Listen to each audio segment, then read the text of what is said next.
Hello, welcome to A Moment in Time with Nex. If you don't know me, I go live every single day. I have been live I should turn that off, that's for Twitch. I go live every single day. I have been live every single day for over 5.5 years straight. We're up to almost 6 years straight now. We've been live every single day since January 5th, 2017. Not on YouTube every single day. We do YouTube pretty sparingly compared to all the other platforms, but my username is NexJuice pretty much everywhere if you want to check out my other content. But if you're into book reviews, this is the place for them. I do all my book reviews on my YouTube channel, at least of the time of recording this video, November 21st, 2022 at 1 o'clock in the morning. Night owls, hello? Okay. So I finished this book the other day, and it took me a long time to get through this one. And if you don't know what I do here, I love to read books, so you don't have to, and then when I'm done reading them, I'll let you know what I thought about them and what I got out of it, little golden nuggets that I thought were most interesting, so you don't have to read this 700-something page book, because it is a big one. Not only is it like 700 pages long, but it's also just a larger book than like a common book would be, you know. So it took me a long time to get through this one, but I've been trying. Last year I did a lot of reading small tiny books while I was in school, and now that I have the year off from school, I decided to get into some of the big ones that have been waiting on my shelf to be dusted off and read. So I enjoyed this one. It was pretty good. I'll probably give it like, I don't know, I guess I'll probably give it like 2 stars. Like, it was okay. I enjoyed it, but it was much lengthier than necessary. And if you don't know me, just know that I do not like excessive, unnecessary information. I like information, but a lot of it was something that I'm not personally interested in, and I wouldn't really recommend you go out and read this book, but it is interesting. He's an interesting guy. If you don't know, let me show you the book if you didn't see the title. The book is Titan, The Life of John D. Rockefeller Sr. by Chernow. I don't know if that's how you pronounce the author's name. Sorry if I messed that up. But if you don't know who Rockefeller is, he is the inventor and creator of Standard Oil. He was not born rich. He is a self-made billionaire and one of the wealthiest men and humans in American history. Hi, Mark. First comment to the broadcast. Hey, Josh. Oh, it's still early? Okay, sounds good. Hi, Brad. It's about 700 pages long. Thanks, Mark. I appreciate that. So we do these live. If you don't want to sit here and listen to me read comments during the book reviews, I do book reviews email, which you can sign up for in the description of this video. Just go to my website, nexjuice.com. The sign up link is there if you're having trouble finding it in the description. So let's start with the author, Chernow, and his kind of bias. When I first started reading this book, I didn't love how much it seemed like the author doesn't really like Rockefeller. It seemed kind of like an injustice to have the person who writes your biography to be so negatively slanted about you. I don't know if Rockefeller knew that and wanted that and thought it was more objective that way or what, but it made it kind of difficult to even get through, especially early on in the book, because it was just so obviously biased against the subject of the book, right? I just want to know information about his life. I don't want to know an author's opinion on whether these things and, actions throughout his life and events of his life were approved by this author, whoever this author is, or not. So I didn't really like that, but I will say that as the book progressed and towards the end, like the middle and end of the book, I felt like a lot of that negative sentiment was pretty much gone. Either that or I had learned to really filter it out, or I was just speed reading so fast at that point because I was trying to get through the darn book that maybe I just didn't pick up on it as much. Like Trump's biographer? What? I haven't read his book. What book? What's his biography? You're talking about The Art of the Deal? I thought The Art of the Deal was a pretty decent book, actually. I didn't think it was negatively slanted about Trump. TMI is always fun. Well, if you're wondering, I started my time of the month today. Happy Uterus Day, everyone. That means I get to do whatever I want. And what I chose to do was first go and hang out in the hot tub for like 15 minutes while it was raining. It was actually so nice. It's really cold out. I live in Florida and it's like 50 degrees and rainy. And I was like, hot tub. So I went and I hung out in the hot tub for a little while. It was raining a little too hard, so I ended up getting out and doing a little resting, and then got ready and decided to do this because I am an absolute nerd and I love to read books and talk about them on stream with you guys. So I'm glad you guys are still up in here hanging out with me.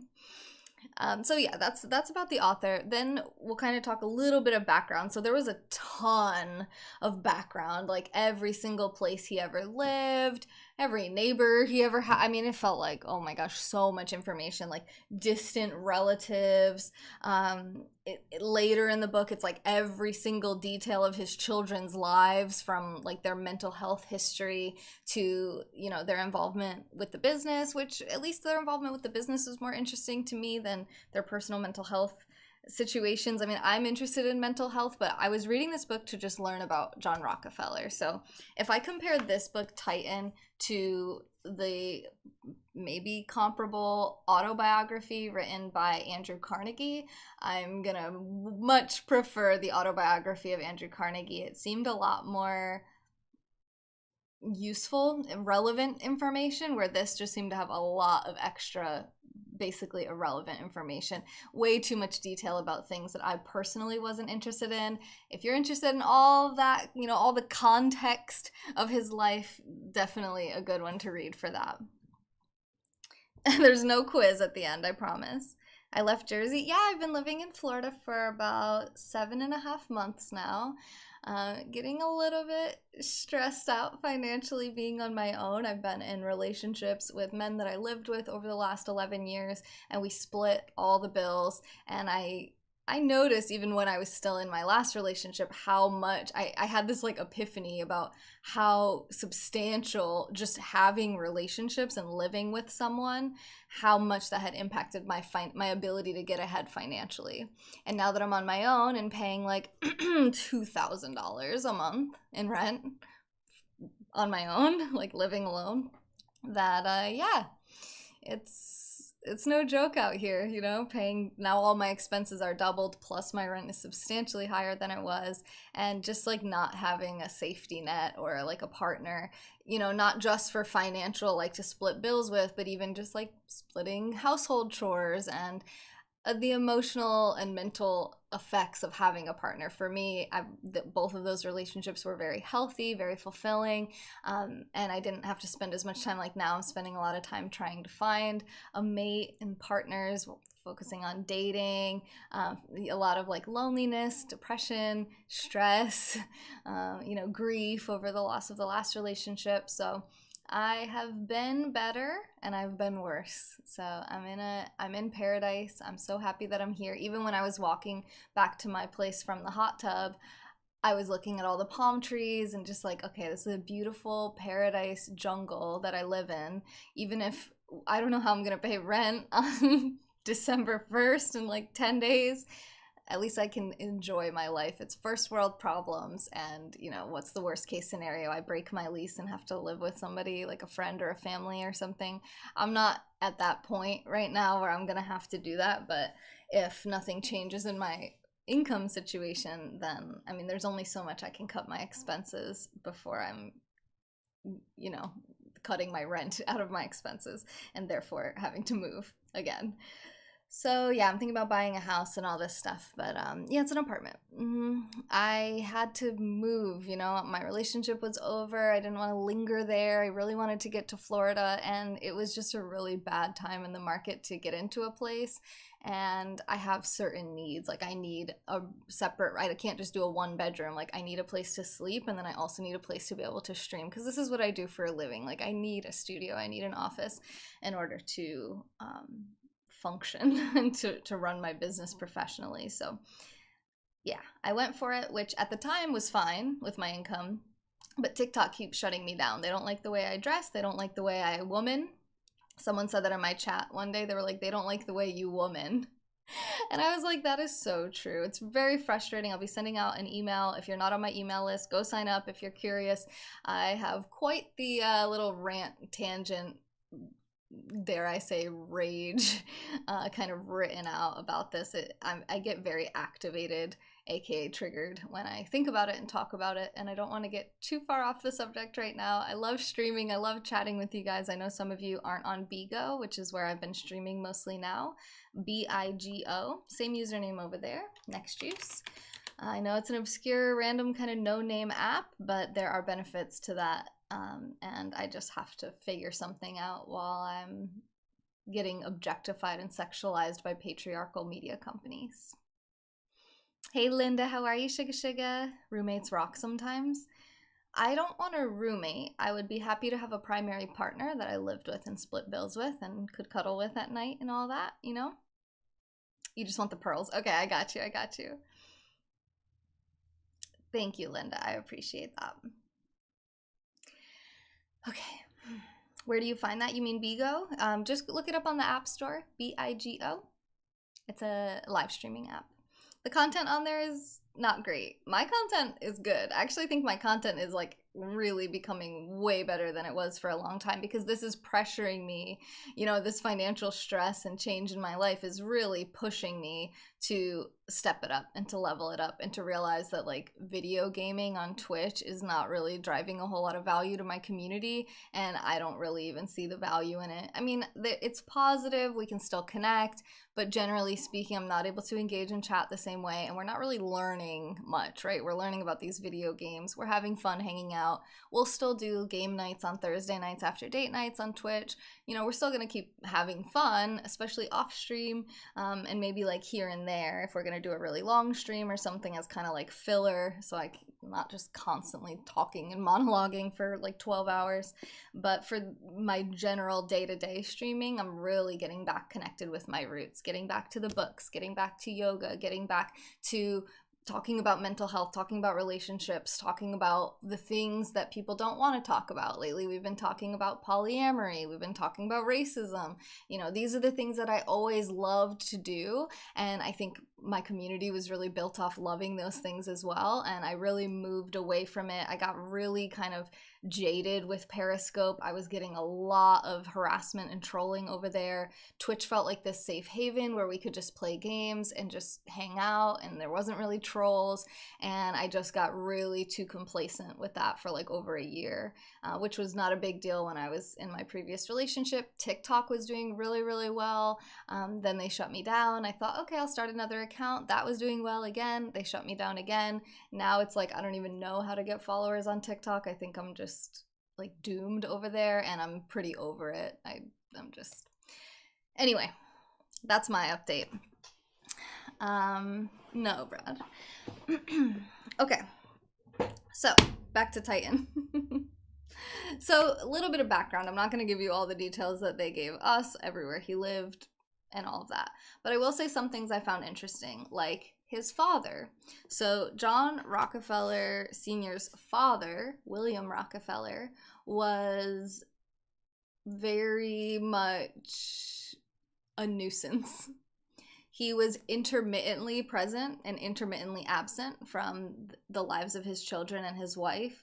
He would kind of show up randomly, unexpectedly. Remember, this is the late 1800s. This isn't... You don't text somebody. You don't go, hey, what's up? You don't share your location with your hubby. There's no way to really communicate. You know, there's like telegrams. I mean, it's not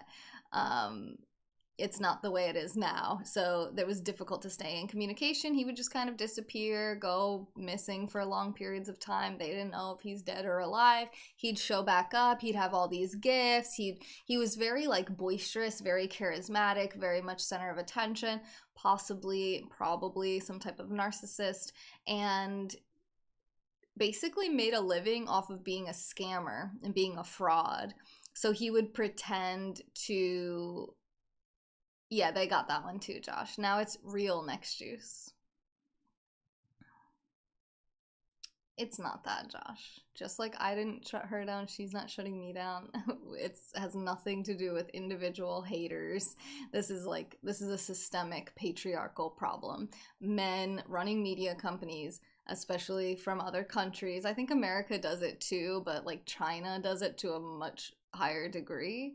And just, you know, if I wear a crop top, if you see my belly button, boom, I'm doing sexual content. You know, I'm being objectified and sexualized just simply for having a female body that I am struggling to justify covering up, because I feel like then I'm admitting that there's something shameful or inherently sexual about my body that needs to be covered up. And that just really makes me mad.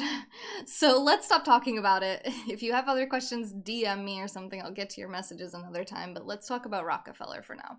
So his dad basically made a living off of like peddling snake oil to people. He pretended to be a physician. He would make up a name. He would come into a town and he would say that he was this great doctor, and he would peddle like different serums and potions to cure people of their diseases. Remember, this is the 1800s. Like, there's not a lot of regulation.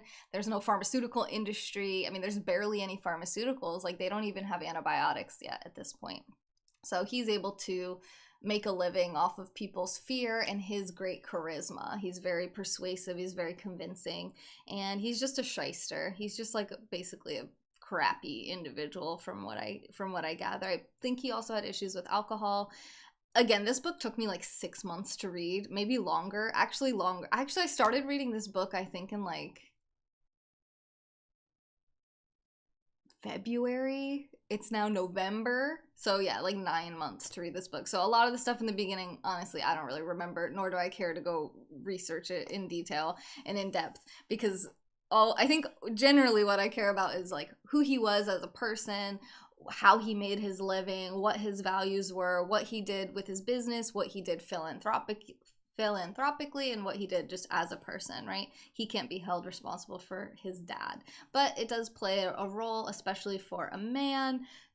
You know, their father has such a profound, I think both of your parents have a profound impact on you, but his mom was very present in his life, so that had an impact on him, but more so the intermittently absent liar, scammer, fraudster, kind of alcoholic, you know, shisty kind of father who he did not like. Although he did loan money to him on multiple occasions, but he always charged him interest and kind of treated his dad like he was just another business associate. He didn't give him any favoritism, which is good because his dad definitely didn't deserve that.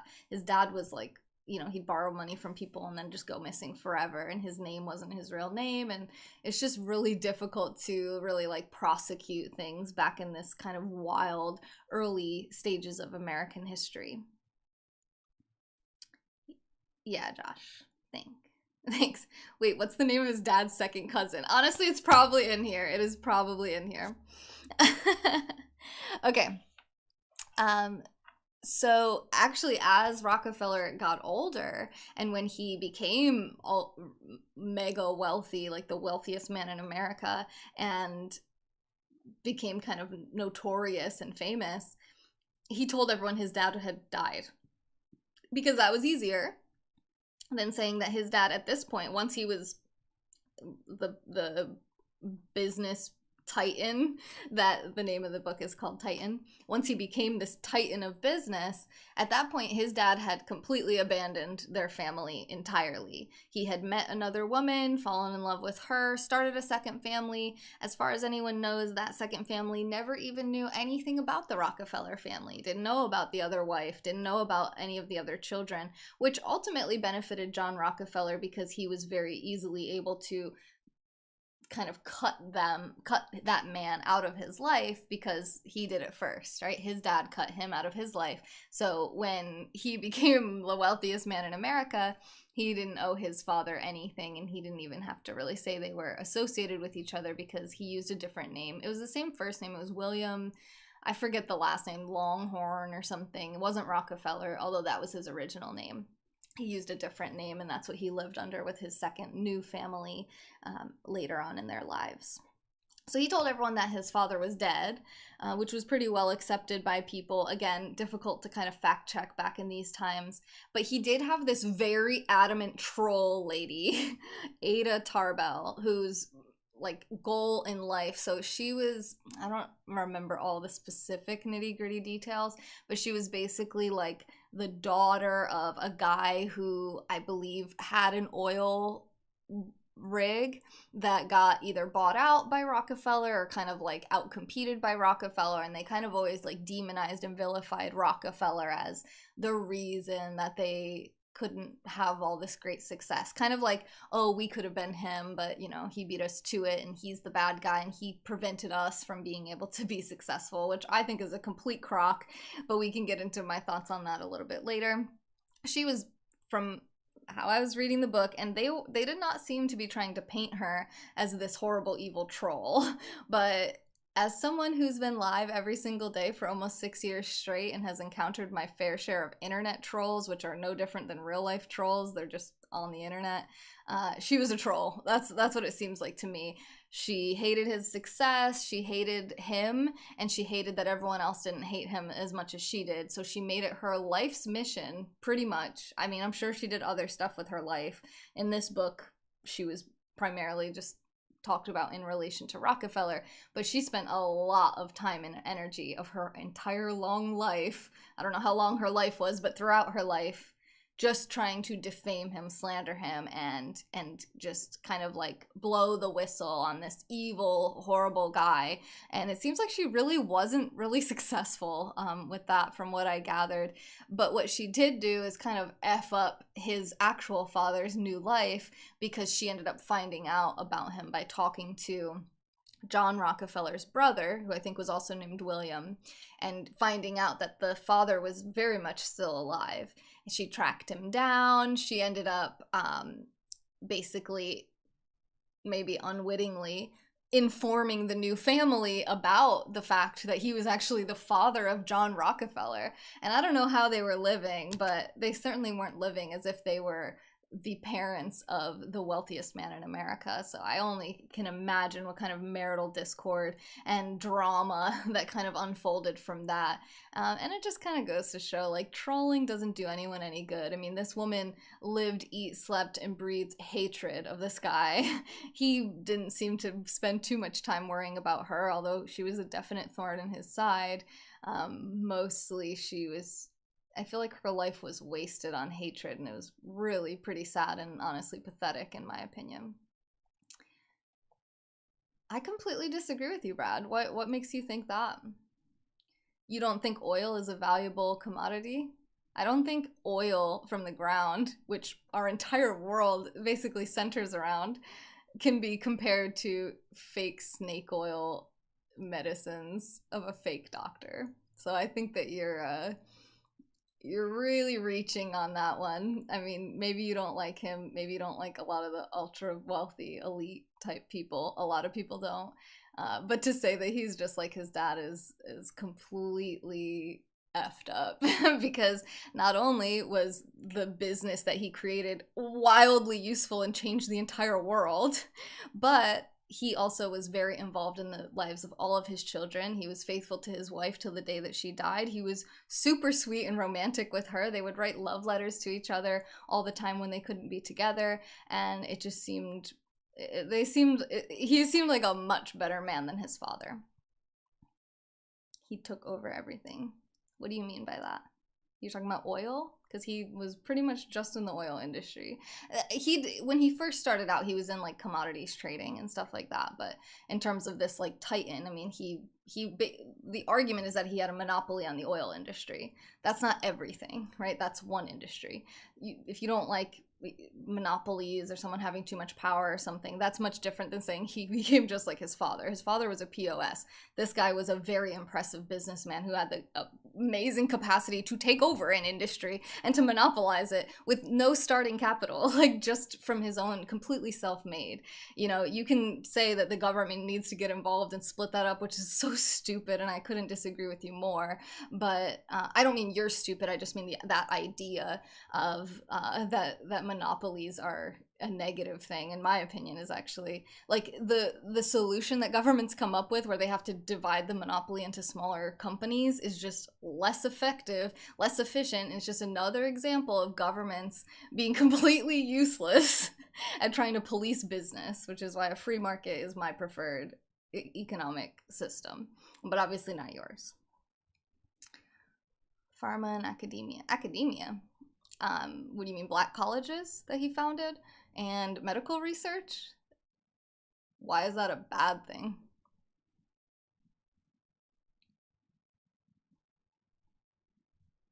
Reminds me of a cartoon I saw once, a villain trying too hard. Was it Wile E. Coyote? And the imagine if she had the internet. Oh god, yeah, I can imagine. We see it all the time.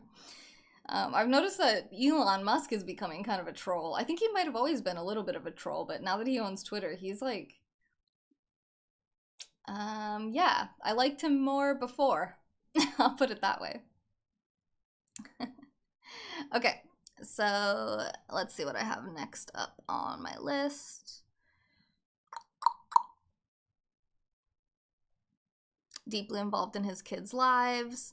Another thing I found interesting was his religion. He was deeply devout Baptist Christian religion, and he attended mostly black churches throughout his life, which I found really fascinating because this man, this white man from like Pennsylvania, he became this titan, this business mogul, and he still attended black churches. Like he had kind of like modest beginnings, and he stayed connected to those throughout his life. He never was like the person with the big huge mansion or a bunch of fancy cars or anything. He found all of that to be kind of like sinful and negative from this puritanical religious point of view, which I think is a bad basis for those beliefs, but still pretty impressive because he had the funds to live whatever kind of lifestyle he wanted, and he was pretty modest and frugal. Like he didn't wear a lot of fancy clothes. He didn't like go out and party. From what I could gather, I don't think he ever drank anything in his life. Like he put a lot of money into anti-alcohol type programs, trying to like get alcohol kind of out of the picture because he saw how many people's lives it ruined. You know, I definitely think there was a lot of noble things that he got behind. But I thought it was but let's just talk about the fact that he was a white man who eventually became really rich and spent a lot of his, I don't know about a majority, but he spent a lot of money supporting black churches and black colleges and black education.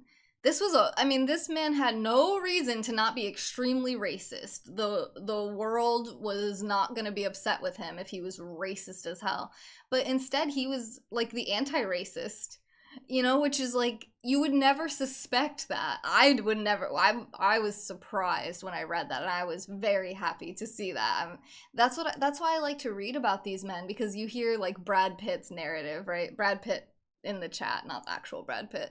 You know, these narratives of these horrible, evil businessmen who like did all these horrible things, and it's like, what horrible things? Like, are you talking about like putting small oil companies out of business? Like, you know, that's a little bit different than being like a slave owning racist, like murderer or something. You know, if you don't like competition in business, you don't like monopolies, we're arguing about something much different morally than a lot of these pretty amazing things that they stood for, and that he stood for in general, and also I think Andrew Carnegie as well.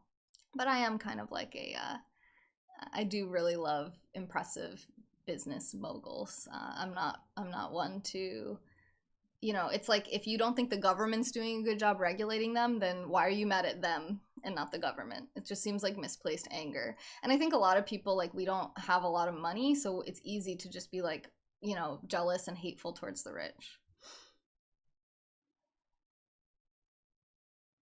Okay, there's plenty to say here about racism, but I don't want to get into that right now in this broadcast because I'm actually reading a book right now called White Fragility. I'm like 50 pages from the end, so that'll be done in the next couple of days, and I'll do a review on that. We can really get into it, because every time I start talking about racism since I started reading that book, I get people in my chat, generally and almost 100% of the time, it's a white man or multiple white men in my chat that get very activated and triggered, and I'm like just not ready for that in this broadcast right now because we've already been live for I don't even know how long. I barely even talked about this book. I feel like 30 minutes. Okay. Let's continue on. So, yeah, I thought that was really amazing that, you know, in the early 1900s, he's like helping start black colleges and supporting black churches as a rich white guy. Pretty unexpected and pretty freaking cool, if you ask me.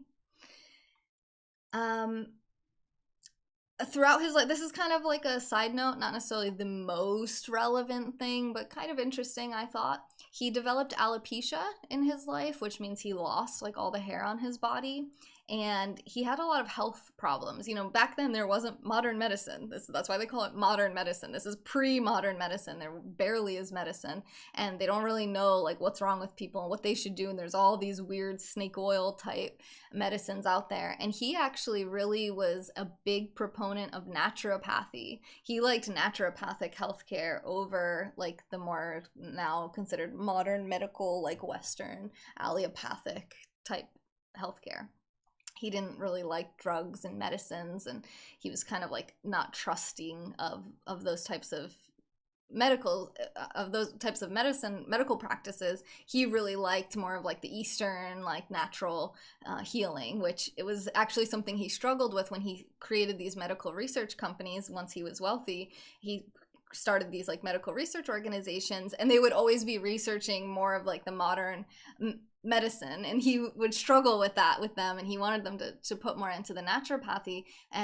But they ended up, I mean, through his medical organizations, they ended up finding, they basically created antibiotics and were curing like very common diseases that prior to then had no cure. And it was like, you know, world changing again. So not only did he wasn't the first person to stumble upon oil, but oil changed the world. And then he also changed the world or impacted the world in many other ways too, which is pretty amazing. Legendary 007? Am I saying your name right? Hey, yeah, we are talking about him. For algorithm purposes. Not really for that, just more for like energy conservation purposes for me, because I've been reading that book White Fragility for a couple weeks, and I just read it on stream earlier and had some guy in my chat fighting me about it. Yesterday I had some guy in my chat fighting me about it. The day before that, some guy in my chat, all different guys every single day, all white men from what I gather, and they just really come at me. Like it's exhausting to have to reiterate the same arguments over and over and to get these same non-arguments coming at me, which is why I made the video last night about ad hominem, that little voiceover thing I did that was like, thank you for this. It was entirely unhelpful, but you know, thank you nevertheless. It's the same kind of thing. It's like, thanks for showing up in my stream, being a viewer, commenting and engaging in the comment, not just asking to see my feet. Like, that is actually good.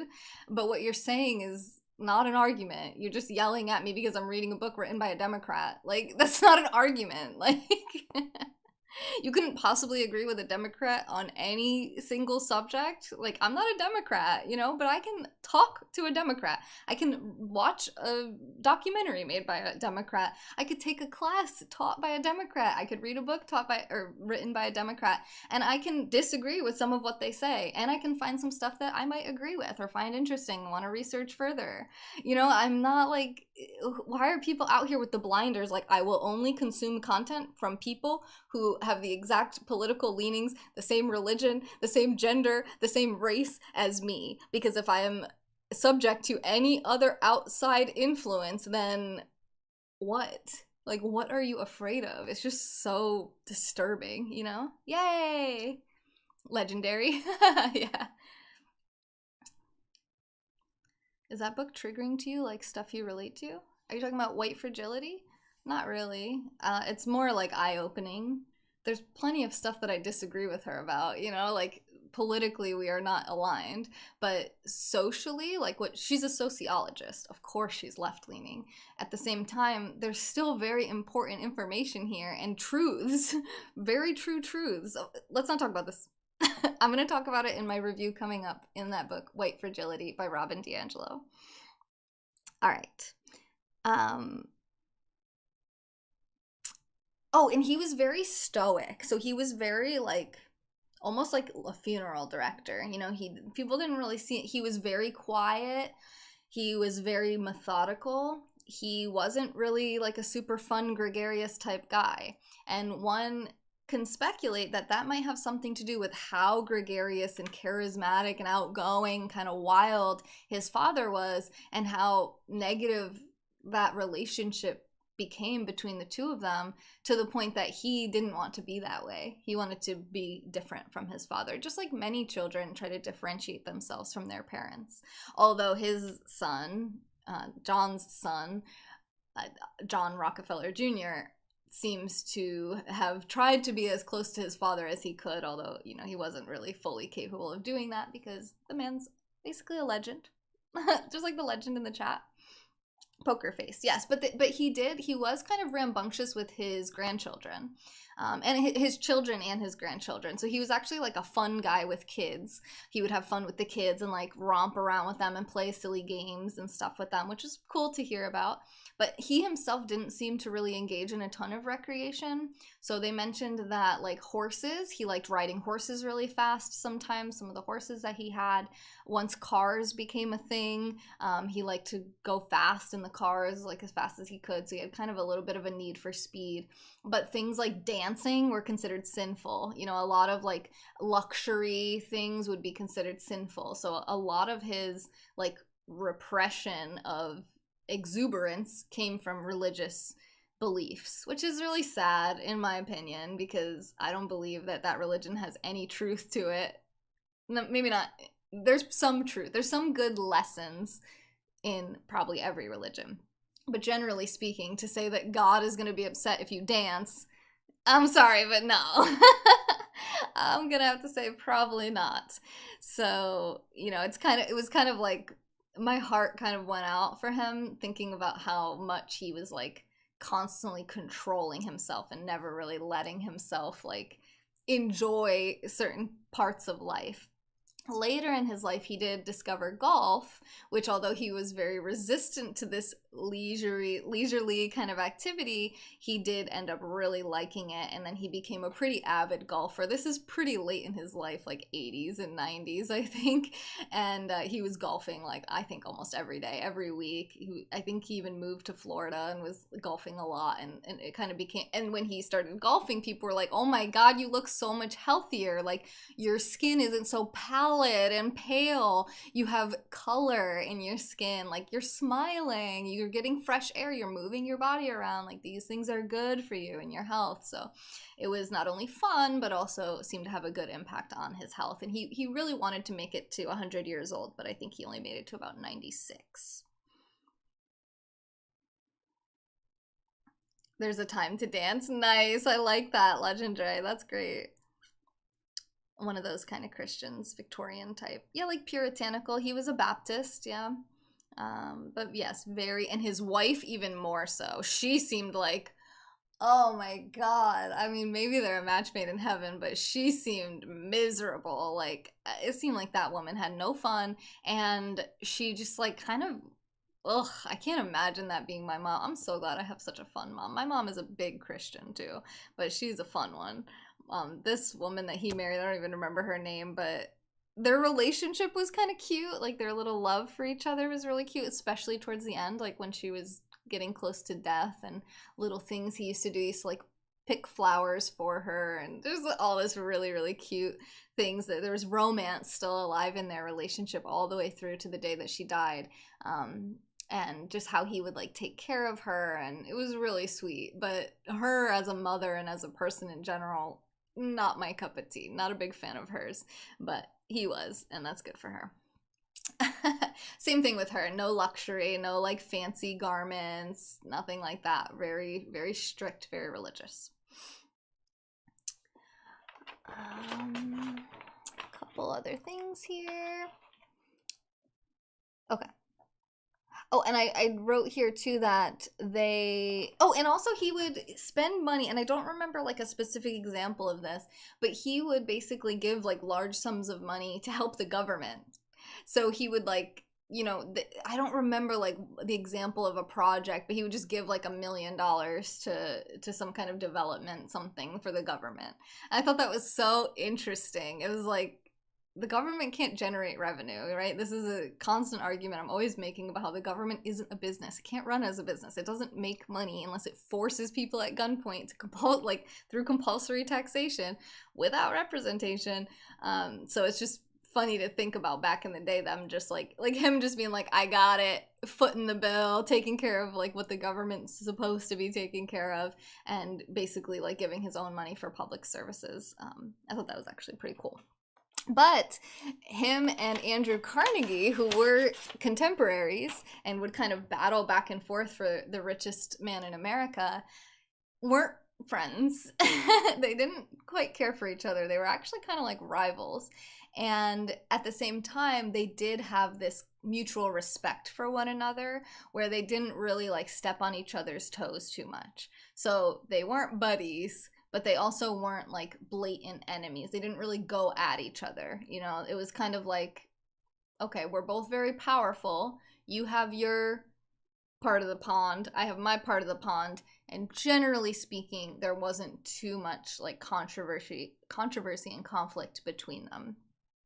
Certain things sometimes, but generally they were able to kind of stay separate. And a lot of times when I was reading this book, I felt like I was reading an Ayn Rand fiction novel because it was so much reminiscent of like Atlas Shrugged or The Fountainhead and these big like business moguls, and then this stupid government attempting to make them submit, and just and like the way that people viewed them and vilified them and demonized them. And it was just like, whoa, this was real life. Like, this is where she got a lot of her inspiration from, was people like this. And it was pretty cool, but at the same time extremely sad and just tragic. Hi, Corin. There is no Periscope anymore. Where have you been? Periscope's been shut down for like a year and a half. All of his, oh yeah, he had his little ledger book. Yes, he was very, very strict about every single penny. If he underpaid someone a penny, he would make sure to give them that penny. If he overpaid, or if he overpaid a penny, he would get that penny back. It was like he was very strict with every single cent, and he taught his children to be the same way. They all had their own little like ledger books and accounts and all sorts of like mathematical neuroses. But it worked for him. I mean, it kept him always making sure that he was generating profit. And even through times like this Great Depression, was it the Great Depression that he lived through? There was a time of Great Depression. I don't know if it was the Great Depression. He was still able to remain profitable even in the worst economic times, probably in part thanks to this extreme attention to detail. I mean, he logged every single expense on every single thing in a pen and paper little notebook. This is the 1900s. Nice, legendary, nice. I think I heard about that before. Did they like Teddy Roosevelt? No, wasn't Rose, I forget now what presidents were fighting him and what, but I think Roosevelt was like one of his big nemesis. Like, Roosevelt hated Rockefeller, and he tried to like, he like sued him for something, and then they won, he lost, and they tried to fine him this like insane amount of money, like insane. And he was just like, what the hell? Like, no way. That's not reasonable. Appealed it, and the judge said the same thing. The judge was like, okay, like, that's ridiculous. And he actually overturned the ruling completely. And not only did he not have to pay that fine, but they ultimately decided that it was basically like a vendetta, right? It wasn't based on law. It was more based on just them hating him, which they say it's lonely at the top, and I'm not anywhere near the top, and I can relate. I can feel it. The more successful I am, the more alienated I am from the masses and from people being able to relate to me or liking me. It's kind of messed up that we really love to, like, we love a martyr. We love people who, like, suffer and have nothing. You know, we make these, like, idols out of people who are not really successful, and we love that, and I wonder why that is. Some of it can be inspirational, but how much of it can also make, like, us feel better about ourselves or feel more fortunate? Or, you know, it's like jealousy is a hell of an emotion. It really causes people to behave in disgusting ways, and I'm not exempt from being jealous myself. So iron sharpens iron. Yeah. They weren't, like, colleagues like that, Josh. They didn't, like, compare notes and like, you know, iron. The concept of iron sharpens iron is like two people, like, hashing things out and working things through together and, like, making both each other better. You know, they didn't interact like that from what I gathered. People like what makes them feel good. Yeah, I guess. Build them up, tear them down.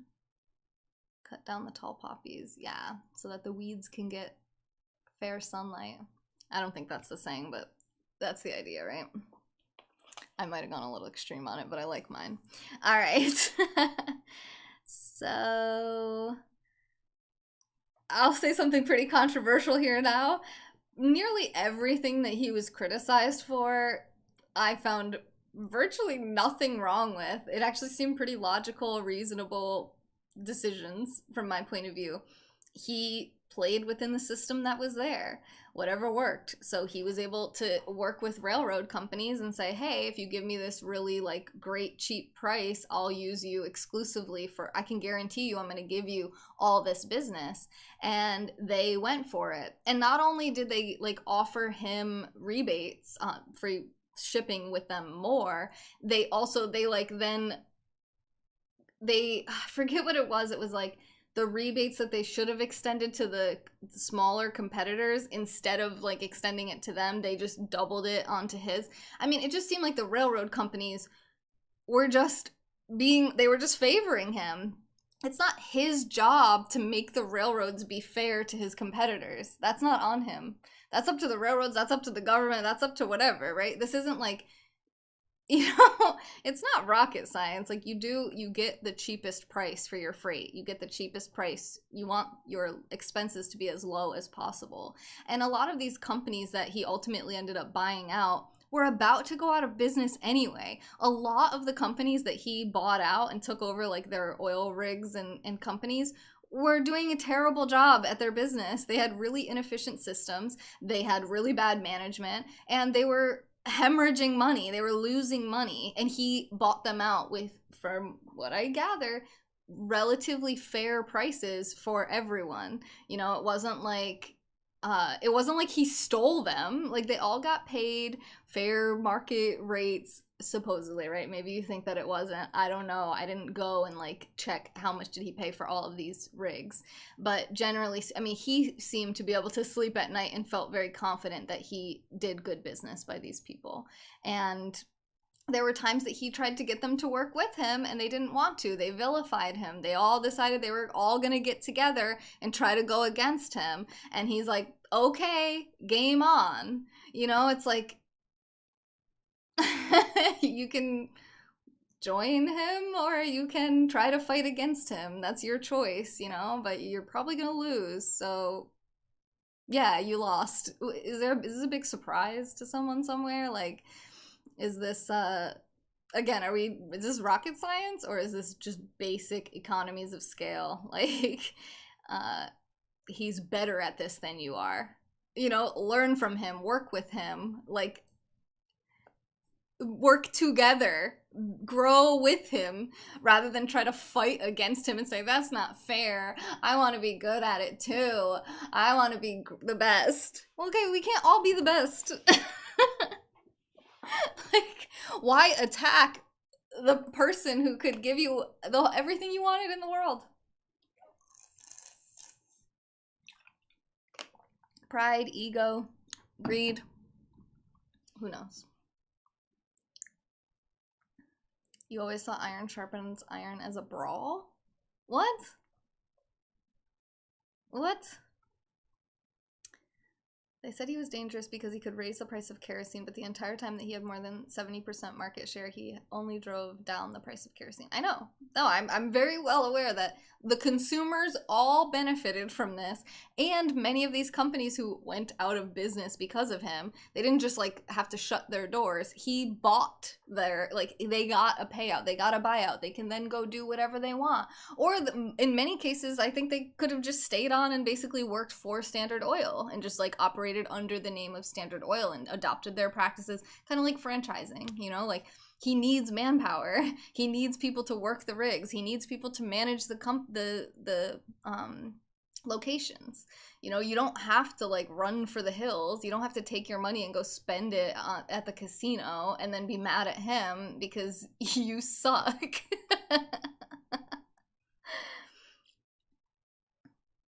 Yeah, that's what an economy of scale is basically. Like you can get such good rates from your suppliers because you have so much negotiating power, because you can basically say like, all right, well, if you're not going to ship my stuff for me, I'm going to go to this competing railroad and work with them instead, and you're not going to get any of my business.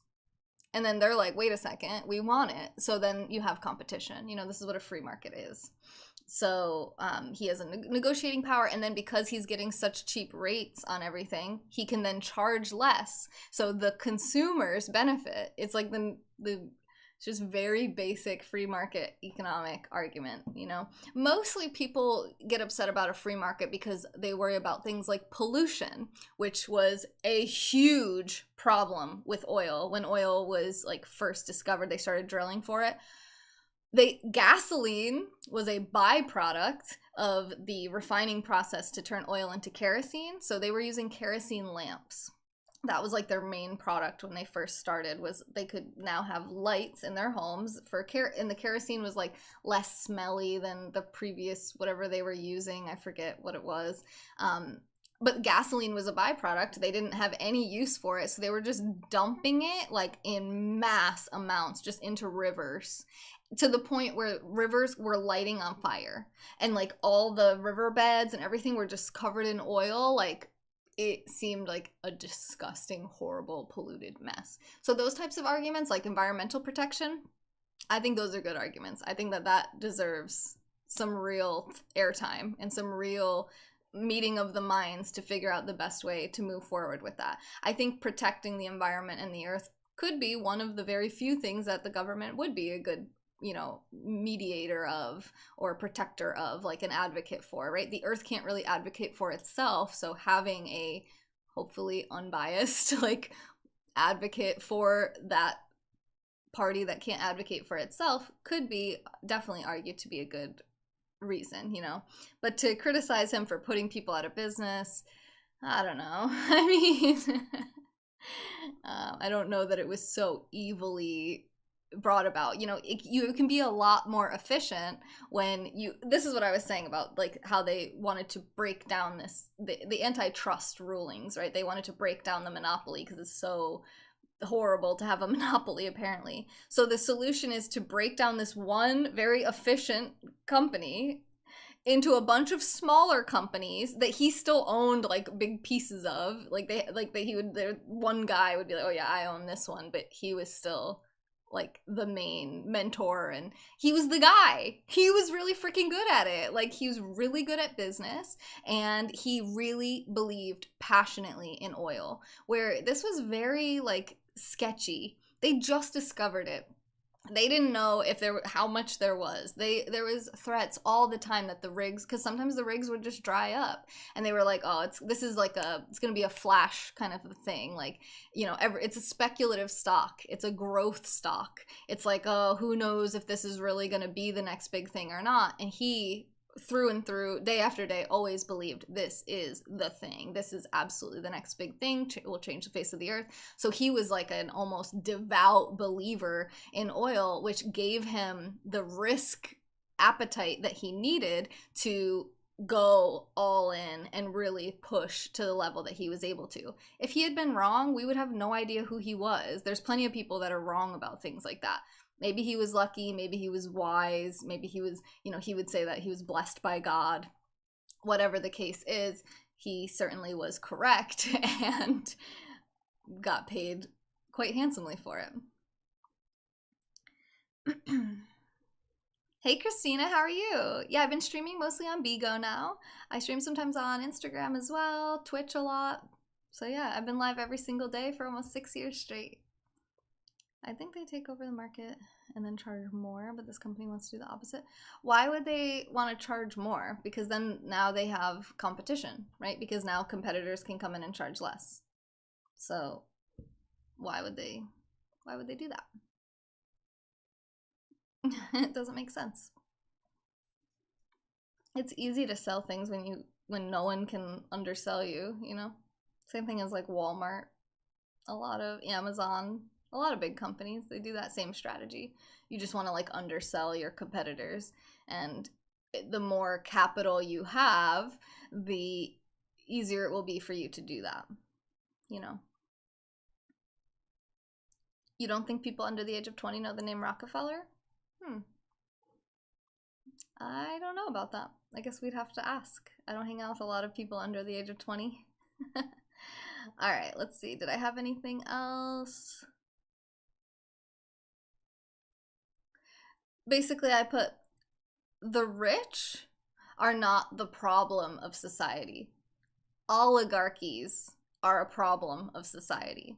So people being really rich and wealthy and having a monopoly and free market capitalism, in my opinion, is not the threat to human existence. The threat to human existence is the governments.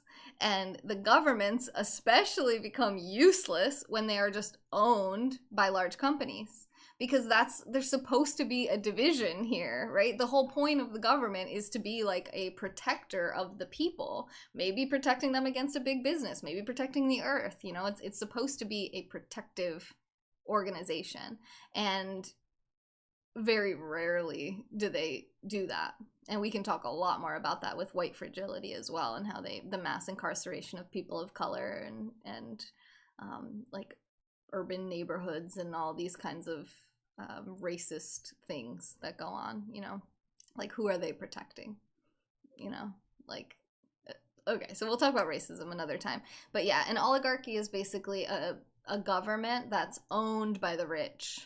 So when the rich take control of the government, now we have a problem, for sure. I don't think anyone can deny or would even want to deny that. The government has to be a separate entity. It has to be unaffected. It has to be separate from the market. It has to be its own entity that does not, it can't just be purchased. It's supposed to represent the people, right? At least our government, the way it's built, is supposed to represent the people, the constituents, the people who vote.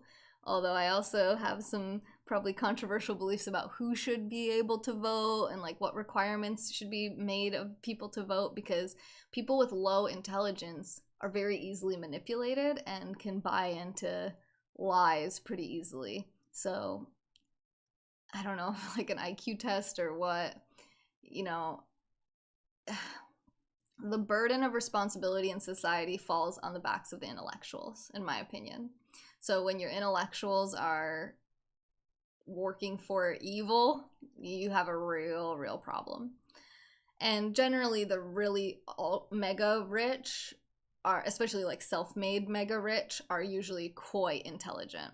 So and oftentimes, especially when I'm doing this research, not so evil. But they do work within a system that they respond to incentives. They're still humans, right? Like if the senator or whatever, let's say the president, threatens to shut them down, and all they have to do is give the president $1 million or whatever and say, hey, please don't shut me down, and the president says, okay, I won't. Now we have a problem, and of course they're going to do that because they don't want to get shut down. Any threat, if they're able to throw money, if they have a ton of money and all they need to neutralize a threat is money, then yeah, of course they're going to use that. That doesn't make them evil. That just makes the system corrupt. You shouldn't be able to just throw money at the law and change it. It's supposed to be, there's a whole reason there's checks and balances in 3 branches of our government. Correct. Yes, Legendary. Yes, Legendary said, if I don't want to do business with Rockefeller, he can't do anything to me. But if I don't want to do business with the government can send armed agents after me. Exactly. Case in point. A little bit simplistic, of course, you know, but the idea that it's compulsory, whereas a business person doesn't, you don't have to go buy a Tesla. If you don't like Elon Musk, you can block him. You can not use Twitter. You can not use Tesla. Like, you can not worry about SpaceX or Neuralink or any of these things. You can opt out. But if you don't want to pay your taxes, you don't get that luxury. You have to.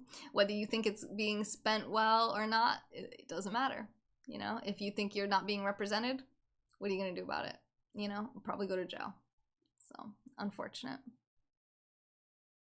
I don't think it's unfortunate that money talks. I think that money is a powerful tool that can be used for good or evil, just like any powerful tool, like oil or electricity or, you know, anything powerful, fire. It can be used to warm you and it can be used to burn you. Like there's two sides of every coin. But the government, to me, this is also like my own personal belief is that the government, like it's very difficult. I have yet to, in my 32 years of life, have yet to come up with a solution to the problem that is the government, and to come up with a governmental system that actually makes sense and isn't very easily subject to corruption. If you give someone absolute power over any group of people, it's dangerous. It's extremely dangerous. So tricky, very tricky. But I liked these conversations tonight. This went a lot better. I thought this was going to be a pretty quick live stream, and instead it was over an hour long. Right, yeah. But that's the thing, Christina, is lobbying shouldn't be legal, I think, right? Okay, I'm not a huge proponent of laws, but that one is, I think, a pretty fair one, right? You shouldn't be able to pay someone to do what you want. You shouldn't be able to pay an elected official to do something. You elect them, you vote for them, and then they get to do their job, right? They get paid their salary, and that's it. They should not be able to accept bribes and lobbying.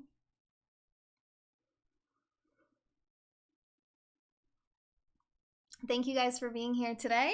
I hope you enjoyed this stream as much as I enjoyed it. I do go live every single day. I have been live every single day for almost 6 years straight. I go live on a lot of different places with a lot of different kinds of content.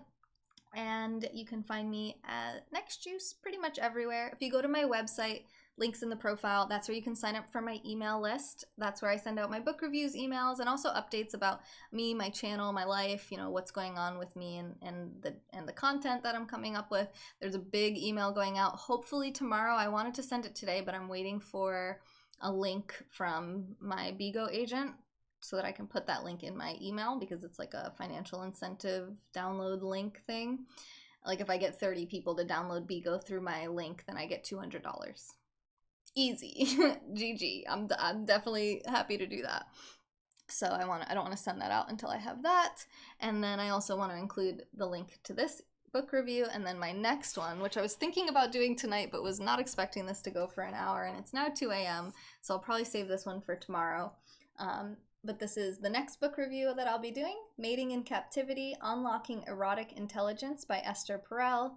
If you don't know me, I am studying to become a sex therapist, which is what she is, and I love this subject so much. I love business and finance too, and politics and philosophy, but I really love relationships, social nuance, and romance, all that kind of stuff. And I like to talk about sex because people are afraid to talk about it half the time.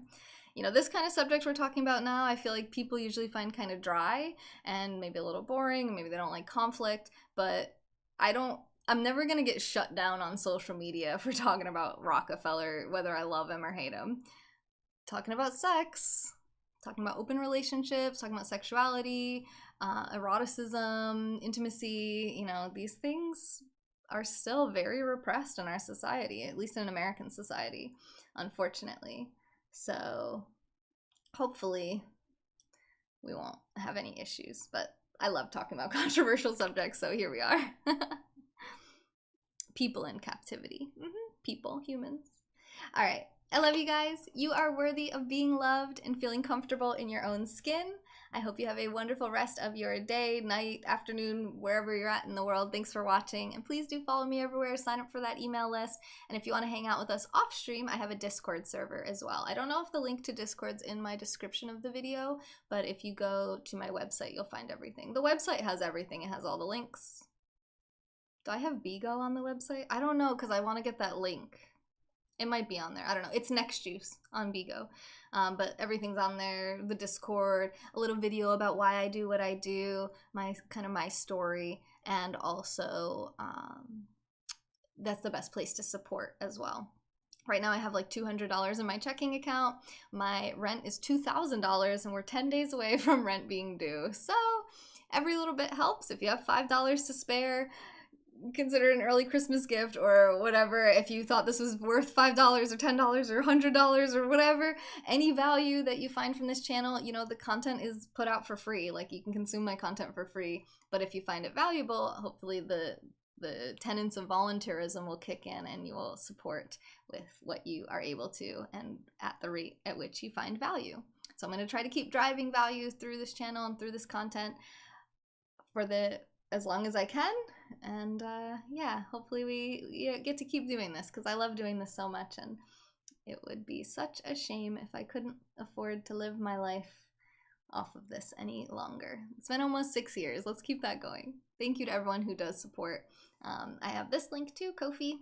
That's where you can support monthly too. But if you're as broke as I am, all good. Like the video, subscribe, turn notifications on, follow me all the different places, comment in the chat, make sure you show up for the live streams, like, you know, just engaging, being here, letting the companies know that you like my content. All that stuff helps a ton too if you are financially not able to support that way. No worries. I get it. I can't really support anyone financially, not even myself right now, so I feel you.